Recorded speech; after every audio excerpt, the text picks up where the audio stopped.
Hello, it's Mr. Gibbs here. Just a quick video on the new or more recent XLOOKUP function. If you know VLOOKUP and HLOOKUP, how do you use XLOOKUP?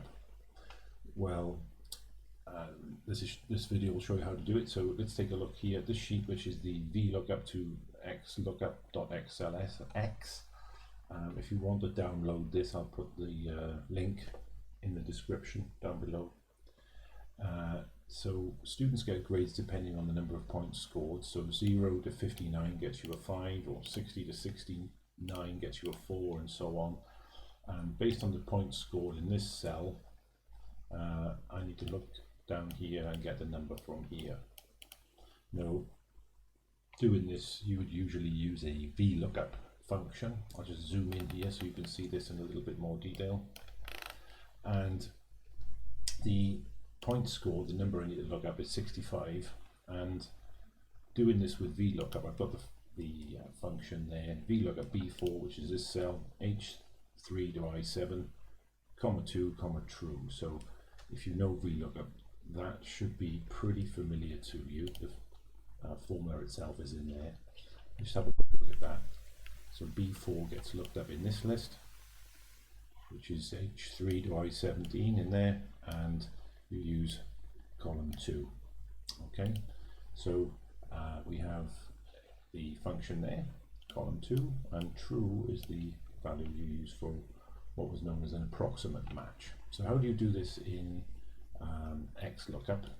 Well, grade using XLOOKUP. How do you do the same thing?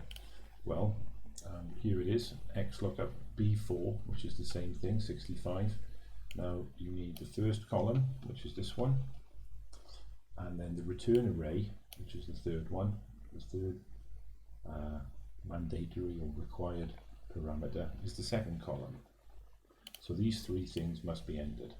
That's B4, which is the thing you want to find, then the first column of numbers where you want to look up things, and then the return array, or the second column, is the place where the answer is. Now, how do you get this true built in there? Well, over here we have some other optional parameters, and the second one is the match mode. If not found, I've just left that blank, so I just put in there 2 commas, so I don't need an if not found. I don't want to use that today, so just press comma again, and then I use -1 for exact match, or next smaller item, and that gets me a -1 if I click it and press enter, and I get the number 4. So 65 gets you a 4. Okay, and we'll just test that out by typing in 90 for those good students who get a 1, and there we are, there it works. Now the same principle applies then if you use HLOOKUP, just the shape of the table is different. How do we get the answer? Well, there's the HLOOKUP statement there. And then we do the same thing with XLOOKUP, just the first row, which is the top one there, and then the second row is there, no if not found, and then the match mode. Take a look at that again, it's -1 exact match or next smaller item. So that's how you do a lookup with a true or approximate match. Good luck with XLOOKUP. Don't forget to practice. I'll see you soon.